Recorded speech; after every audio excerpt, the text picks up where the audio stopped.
नमस्कार, आप देख रहे हैं TV7 भारत और मैं हूं आपके साथ श्रुति अंगद।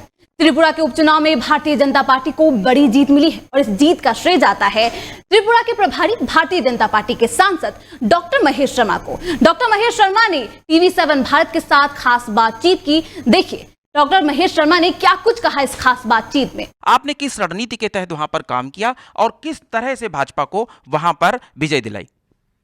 देखिए अग्निहोत्री जी, पहले तो मैं आपको बधाई देता हूँ TV7 के माध्यम से जो आपका बहुत पुराना अनुभव रहा है पत्रकारिता का, उस पत्रकारिता के अनुभव को हम देखेंगे।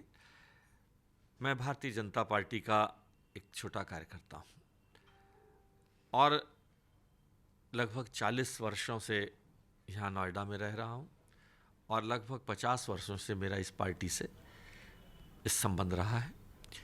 हमारी पार्टी में कोई व्यक्ति नहीं काम करता, एक विचारधारा काम करती है, एक सोच काम करती है, एक नेतृत्व काम करता है, एक सामूहिक नेतृत्व काम करता है और हर वक्त उस नेतृत्व की नुमाइंदगी करने वाले बड़े बड़े लोग रहे।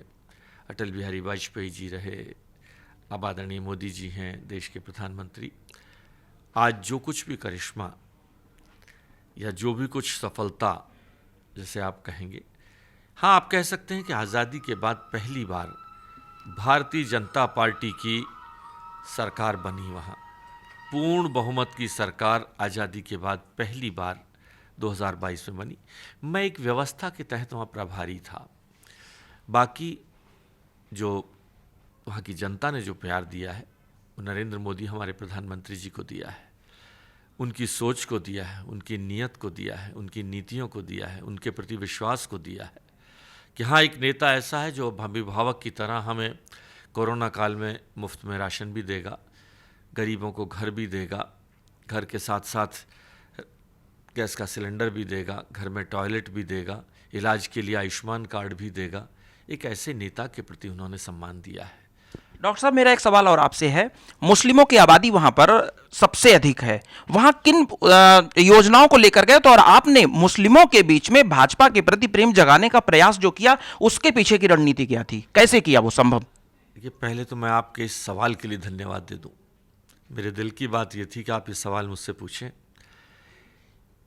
ये कोई नीति रणनीति तो नहीं थी, लेकिन ये विश्वास जरूर था कि जिस कॉन्स्टिट्यूंसी में बॉक्सर नगर में 63% मुस्लिम आबादी हो और वो सीट हमने आज तक ना जीती हो, वहाँ हम उन लोगों के बीच में गए, पूरा संगठन गया। वहाँ के मुख्यमंत्री बहुत बेहतरीन काम कर रहे हैं, वहाँ के संगठन ने बहुत अच्छा काम किया है। जब उनके बीच गए तो हमने उनसे पूछा कि आप मुस्लिम हैं क्या? मोदी जी ने जब घर बांटे, राशन कार्ड बांटे, जब राशन बांटा फ्री के अंदर, जब टॉयलेट दिए, जब गैस का सिलेंडर दिया, जब आयुष्मान कार्ड दिया, तो क्या कभी हिंदू मुसलमान का फ़र्क किया क्या? तो उन्होंने कहा नहीं।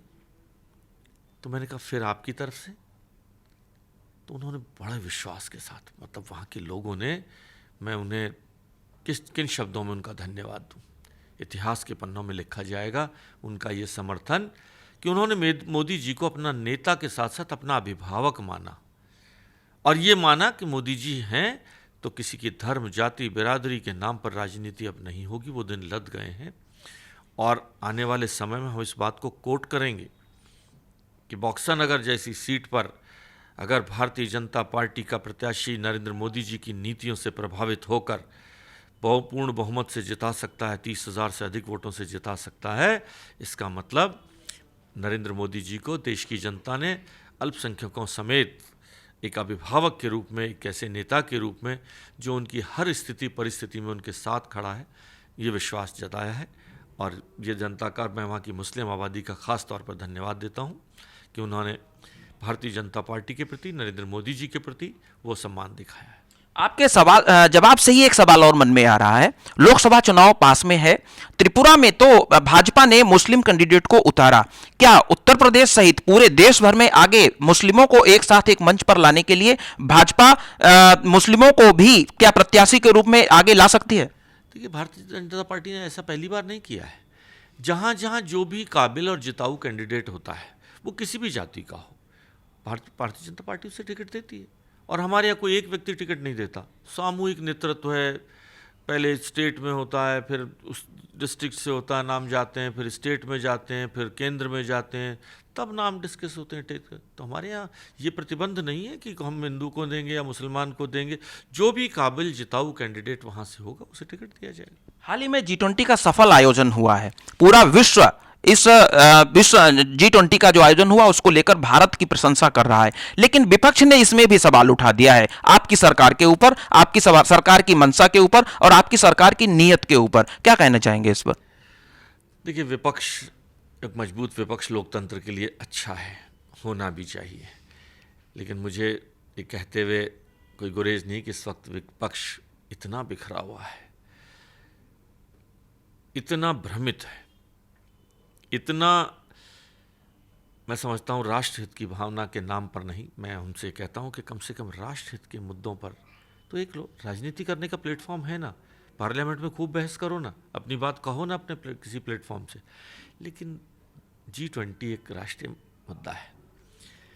जिस हमारे 83 पॉइंट्स के जब जो प्रस्ताव गया उस पर सर्वसम्मति, ऐसा नहीं हुआ जी आज तक। अफ्रीकी कंट्री के 55 देशों को लेने का प्रस्ताव प्रधानमंत्री जी ने दिया और सबने स्वीकार किया। चाइना जैसे देश को उसमें अलग थलग किया। विश्व की ताकत अमेरिका जैसा देश आज गदगद है भारत में आकर।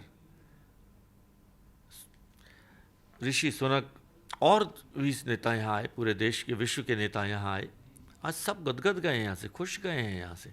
भारतवासी खुश हैं, पूरा वर्ल्ड देख रहा है भारत की तरफ, और विपक्ष उसमें कमियां ढूंढ रहा है। ये उचित नहीं है।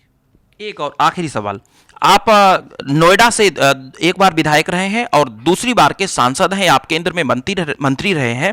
नोएडा के लोगों की सबसे बड़ी समस्या यहां आवारा कुत्तों को लेकर है। अभी हाल में ही एक रिटायर्ड आईएएस के ऊपर हमला कर दिया। गाजियाबाद में एक घटना हुई, एक बच्चे के साथ में उसकी मौत भी हुई कुत्ते के काटने से। इस समस्या से लोग जूझ रहे हैं और उसका हल नहीं कोई निकल पा रहा है। इसके लिए आप क्या उपाय करेंगे एक सांसद के रूप में? देखिए, मैं आपकी बात से सहमत हूँ।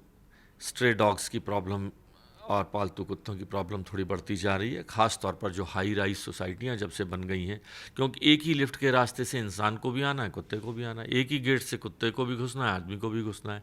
जब तक खुले मकान होते थे दिक्कत नहीं थी, जब से हाई राइज सोसाइटियाँ हो गई है दिक्कत बढ़ गई है। इसके समाधान के लिए सोसाइटी भी, हम राजनीतिक लोग भी और सरकार के लोग भी, नोएडा प्रशासन भी और पुलिस भी, सब लोग मिलकर एक समीचीन समाधान के लिए हम सब लोग उस दिशा में काम कर रहे हैं। मुझे पूरा विश्वास है इसका समाधान निकलेगा। तो मैं बात कर रहा था डॉक्टर महेश शर्मा से, जो कि भाजपा के कुशल रणनीतिकार हैं, त्रिपुरा के प्रभारी हैं, एक कुशल चिकित्सक हैं, सधे हुए राजनीतिज्ञ हैं और सरल इंसान हैं। तो ये थी डॉक्टर महेश शर्मा की TV7 भारत के साथ खास बातचीत। बाकी तमाम खबरों के लिए देखते रहें TV7 भारत।